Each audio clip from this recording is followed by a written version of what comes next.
Hey everyone, it is Sabah here. Welcome back to our Routica podcast. I know it is a little late this time, but I'm glad that we are able to make it. Today we are talking about one of the hottest topics in connectivity, which is 4G versus 5G. Now, I know these terms are everywhere, but what do they really mean for you, especially as you travel in your RV? We're going to figure it out. So, if you have never thought about it, this podcast is for you. Because in today's episode, we are going to break down the speed differences, what you can actually expect in real world usage, and when you should opt for one over the other.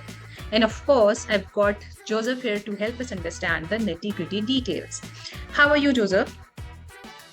I'm doing very well, Saba. Thank you for having me back. Okay, my pleasure. So, are you ready to dive into this? I am. Let's begin. Sounds great.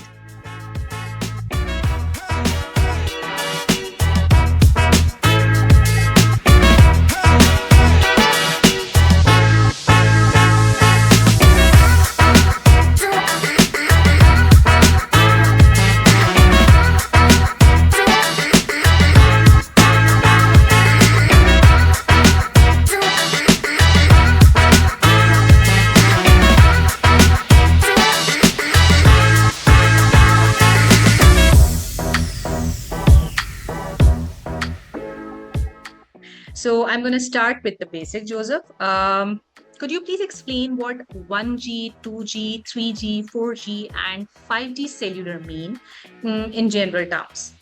Certainly. Cellular communications networks are understood by a numerical generation. Approximately every 10 years or so, a new generation of cellular communications networks have evolved since the early 80s. Each new generation builds upon the previous, including speeds, latency, etc. 1G. This is the first generation cellular. It's the origin of the cell phone, which was based on analog cellular networks. It had very primitive data speeds, around 300 bits per second, with very poor reliability. Second G. This is the second generation. The second generation has evolved to digital cellular networks. CDMA and TDMA networks then had speeds up to 250 kilobits per second. The third generation, 3G, that increases data speeds to at least 200 kilobits per second, all the way up to 2 megabits per second with UMTS. Fourth generation, 4G, and 5G, fifth generation, is where current cellular communications networks have evolved to and are currently in operations worldwide. Oh, very well explained, Joseph. And that was really comprehensive. So, my next question to you is I want you to explain the difference between 4G and 5G and why should anyone care about 5G? At its core, Saba, 4G, the fourth generation of mobile networks, it's been the backbone for most mobile and internet connections over the last decade. It gave us faster speeds than 3G, enabling smooth streaming, gaming, and browsing on the go. But 5G, the fifth generation, well, that's the next step up. It's not just faster in general, it's also about providing more reliable connections, higher capacity, and lower latency.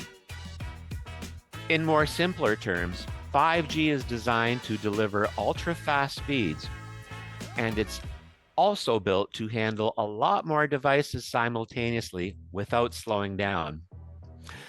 Think of it like upgrading from a busy highway to a super fast express lane. All right, so that means 5G is faster and more efficient. But is it available everywhere yet? That's an excellent question, which is commonly asked, Saba. Unfortunately, no. Not everywhere, not quite yet. 5G networks are still being rolled out, so 5G coverage may be spotty in certain geographic areas. such as rural or remote areas. But where it's available, the speed potential is huge. Any cellular network tower in North America must support 4G at a minimum currently, until the cellular carriers decide to move exclusively to 5G. Most cellular towers these days are hybrid 4G and 5G. However, in large urban centers, there may be 5G only towers.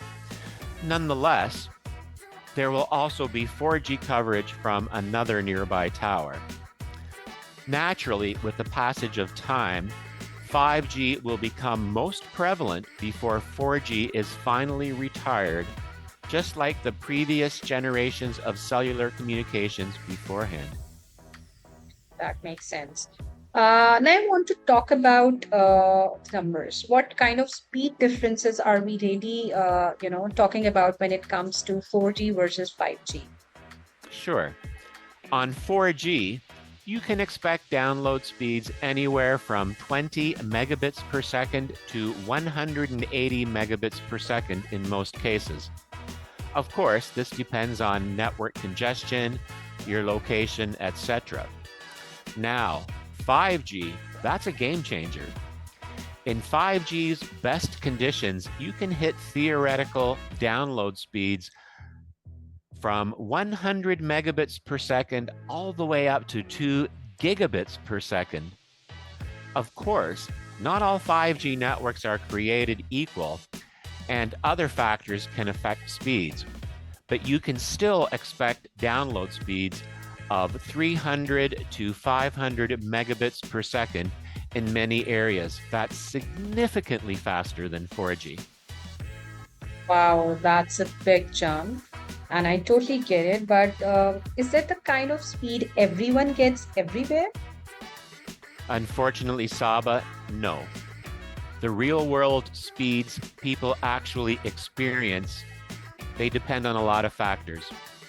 Signal strength, the carrier's infrastructure, network congestion, time of use, the device you're using, and your data plan.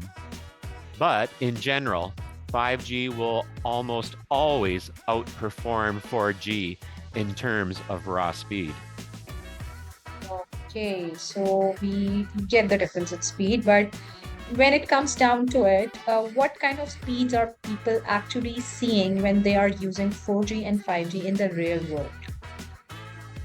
Well, in the real world, 4G users can typically expect speeds around 20 to 50 megabits per second on average, even in busy areas.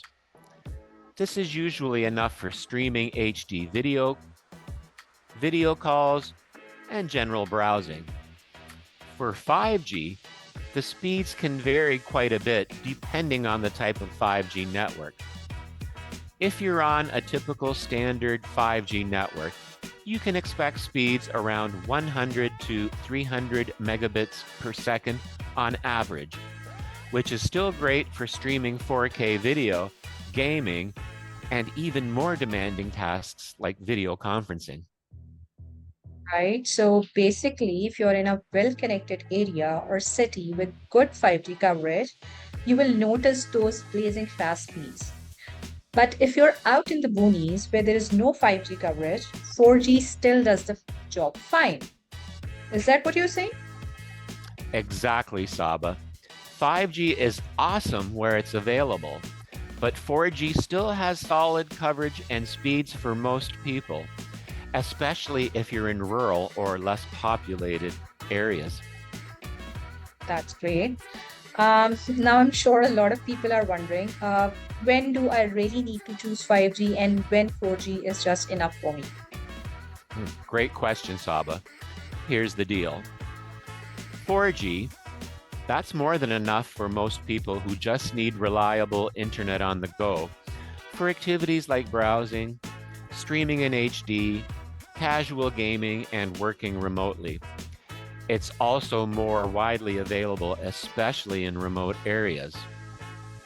5G, on the other hand, that's perfect for heavy data users. people who need ultra fast speeds for 4K, 8K video streaming, or large file downloads, or cloud gaming.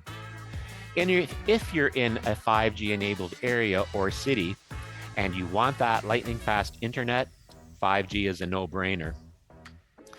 In short, if you're on the road and in more remote areas, 4G is usually going to be your better choice.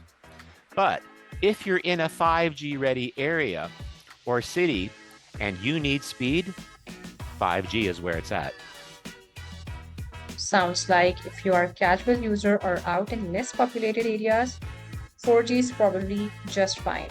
But for those super fast speeds, 5G will be the future of anyone who needs it. So that actually leads me to my next question, which is for all our RVers listening to us.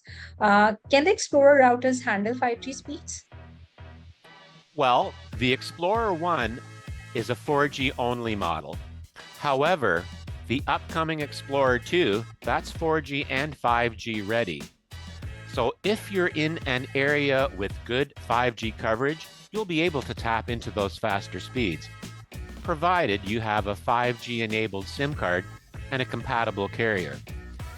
But always remember, 5G is still expanding, so it may not be available everywhere quite yet. All right, that is exciting. So if you are in an area or city with solid 5G coverage, you will be able to really experience those super fast speeds. With that, it also sums up our today's short but super informative episode about 4G versus 5G. I hope this helped clear up differences, and now people have better idea of what and when they should be using each of the network. So Joseph, thanks for breaking it all down for us. Anytime, Saba. I'm more than happy to help everyone stay connected no matter where they're traveling. Be mobile and stay connected. That's correct. And thank you, listeners, for tuning in. And remember that with Routica, staying connected is as straightforward as hitting the road.